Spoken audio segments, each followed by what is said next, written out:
I started out strong with a corn dog, then I had some cotton candy, followed by a churro, then I had a cherry freezy, and of course I needed a hot dog real bad. Alrighty, welcome back to the channel. Thank you so much for clicking on today's video. Today we're going to be doing a little bit of an update, but also a little bit of new stuff as well. We're going to be talking about Disney Fat Talk is what it's been coined.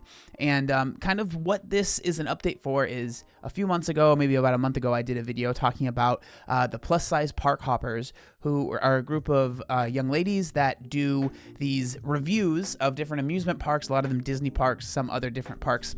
And they do reviews on the rides and how they're able to either fit in them, not fit in them, and they kind of talk about just how that is for them. And basically in that video, it was more positive than anything. I thought that they did a pretty good job of sharing their experience without trying to blame, the park or blame other people, but just like, hey, I couldn't fit on this ride. You might not be able to fit on this ride. I thought that it was a very interesting kind of situation. And since then, I have gotten a lot of different recommendations about different kind of like fat talk Disney park videos. And the first thing that I do want to talk about is it's actually another video that's coming from the same people that we talked about before. Really quick, I just wanted to say huge thank you to Hungryroot for sponsoring today's video. If you're not familiar with what Hungryroot is, they are a service that will deliver groceries as well as easy and simple recipes to your door that don't take much time at all. I really enjoyed using the service, and doing some of these recipes did not take long at all. How Hungryroot works is you fill out a fun quiz that will kind of go over all your different preferences and different things that you enjoy and don't enjoy as far as food, and then they will kind of build a cart for you, and you can decide what you want and what you don't want. And what's really awesome about that is that they'll also give you recipe suggestions and different meals that you can make. And these meals are really easy to make. Like, if I can make these meals, anybody can. And it truly was really fun using the service, doing the quiz and stuff, and then getting all the food delivered, seeing what everything looked like, and then just kind of being able to try new things out that maybe I wouldn't have picked up if I was just shopping at the store. What I really liked about Hungryroot was I was able to keep everything very simple. I got a lot of different snacks, which has been fun to kind of try different things out, but I also, all of the recipes that I picked, a lot of them are basically like under 20 minutes, so it really doesn't take long at all. The recipe that I made that you're kind of seeing in this video is I made the zesty ground chicken taco salad, and it took literally like 15 minutes. It was super simple, but the food was really good. Everything was seasoned really well, and it just didn't take that much time. And for me, I am not someone that likes to spend a ton of time in the kitchen, so this was so helpful to just have a super simple, literally all of the ingredients and everything you had to do, it fit on a single page. And so it was just so simple, it didn't take much time at all, and the food tasted great. So if any of that sounds interesting to you, Hungryroot actually gave me a code for the first 100 people to use. So if you use code ObeseToBeast40, you'll get 40% off your first purchase. There will be a link down in the description as well as a pinned comment to the place that you can go. Again, use the code ObeseToBeast40 for 40% off. And huge thank you to Hungryroot for sponsoring this part of the video. So this is, again, the plus size park hoppers. Now this is another video where they are trying to fit on to a different ride. Now this is not at a Disney park, but kind of a similar vibe. And I just wanted to go over this video and again, share my thoughts and then talk about some other things as well. So again, without further ado, let's just kind of let this video play.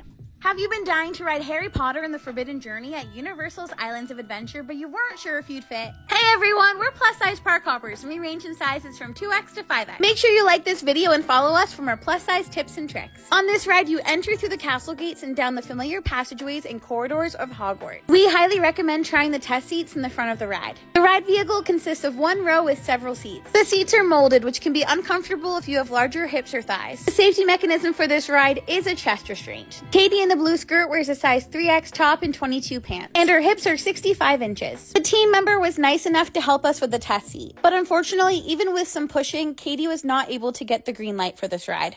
So that's one of the things that's just like, I understand the need almost for this kind of content, because I'm sure there are a lot of people that are similar sizes that feel that anxiety, right? Going to a park and wanting to fit on a ride. Now, this is all stuff that we talked about, but also it makes me, I don't know, it makes me sad for Katie, who we just learned her name, because it's clear that this is something that she, as well as her friends that do these videos, enjoy.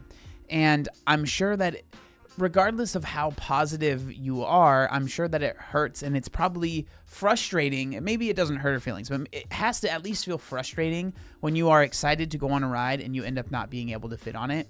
And so the main thing that I want to say is that, like, while I understand the need for this content and it doesn't bother me at all, I just hope that anyone that's in this position, right, that's in Katie's position, maybe even Katie herself, that she understands that regardless of like where you are right now, if this is something that you want to do, if you want to be able to fit on these rides, you know, there are steps that you can take to make that happen and probably make that experience that you obviously enjoy doing, right? Going to these different amusement parks and going on these rides and doing all these other things that are at these parks more enjoyable. And so it always bums me out watching these because I know what it feels like to be unbelievably close to not fitting on a ride, or just knowing that you're not going to fit on a ride, so not even trying. I know what that's like, and I know how frustrating that can be, right? And so I just feel like I have to say that, right, with this video.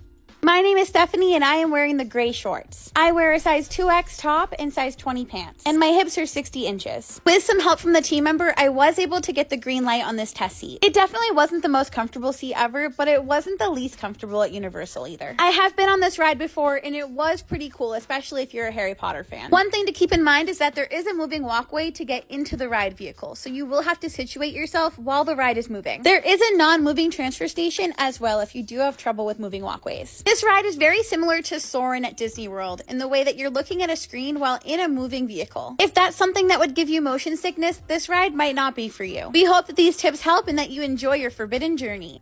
So I think that, like I've already said in the first video where we talked about it, I think that, I mean, the comments on these videos are really, I feel, are unnecessarily mean. Like, people are just like, you just need to lose weight. You just need to lose weight. Like, I think that there's a way that you can get across that point while also not being a jerk about it. Like, I don't see how just being like, just lose weight is genuinely helpful. But like, I honestly believe that if this is something that young lady wants to do, it is possible. Now, I wanted to talk about other content that's kind of in the same vein, but is also a little bit more different. And I think on purpose, it invokes and it tries to rile up those people that are commenting, just lose weight, whatever, right, on these videos. So this is a TikToker by the name of Naomi Hearts XO. And she goes through these, you know, Disneyland, Disney World, all these different places, and she'll do a day of eating at these places. But it's the way that she does it that I think intentionally is trying to provoke those types of content, those types of comments, right? I already know I'm a fat girl who loves to eat. And today we are back at Disneyland and California Adventure to try some new foods and, well, some of my favorites, because you already know I'm a fat girl who loves to eat. I started out strong with a corn dog, then I had some cotton candy, followed by a churro, then I had a cherry freezy, and of course I needed a hot dog real bad. Then I had a vegan Caesar wrap, followed by some donuts, and then of course a watermelon lemonade, and that's what I ate at Disney. So again, I think it's obviously intentionally provocative to those people, because like anyone that has been overweight on the internet, regardless of what you do, people are going to leave nasty comments, right? Like, this is something that I think it's clear to me that exists because people are going to leave those comments. And I don't know.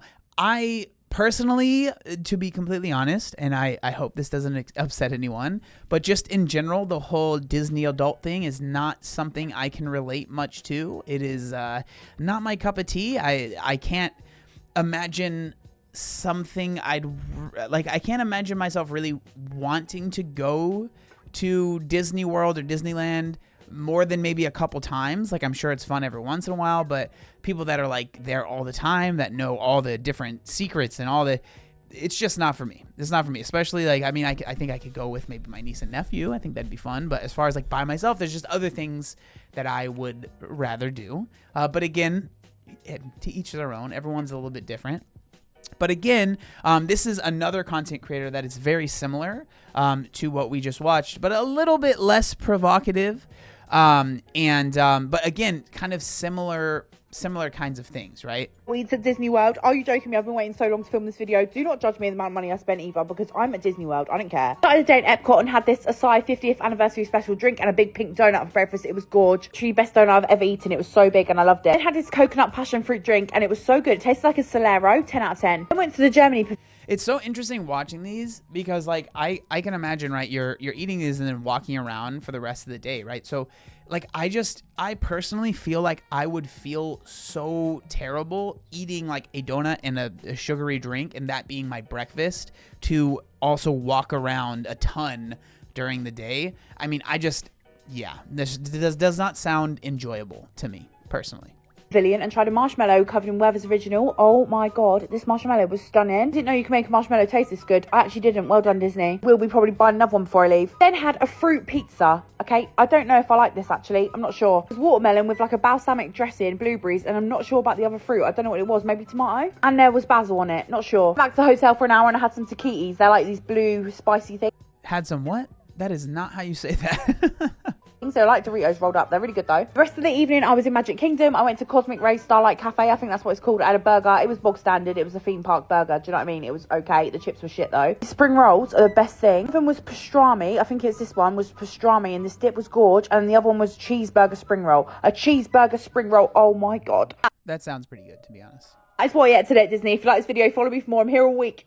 So like, again, it's a very interesting kind of like intersection of two different kinds of content, right? Like fat acceptance or just like, you know, that kind of content mixed with the whole like Disney adult kind of content.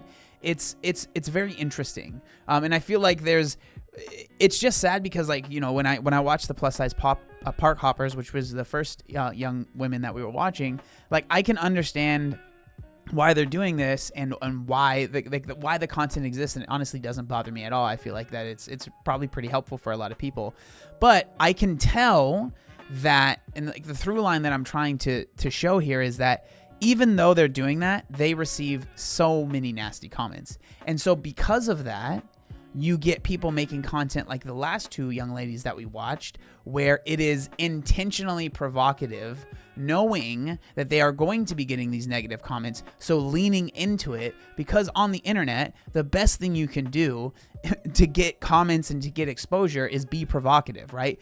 Intentionally rile people up so they leave comments on your TikToks, right? It's exactly what's happening right now with making this video. But I just think that it's a very interesting kind of intersection of two different types of content. I'm genuinely curious what people think out there. Like, do you feel like when people are making types of content where it's intentionally provocative, do you, like, for me, I kind of see right through it and I'm just like, okay, I know what you're kind of doing, and it doesn't really bother me because I can tell what the reason for it is. But I don't know. I'm curious, what do y'all think about, you know, the plus size park hoppers, and then juxtaposed with what we watched at the end, which was just doing like basically full day of eatings junk food at Disneyland, right? So I'm just genuinely curious what y'all think down in the comment section down below. Thank you so much for watching, and I'll see you next time. Peace.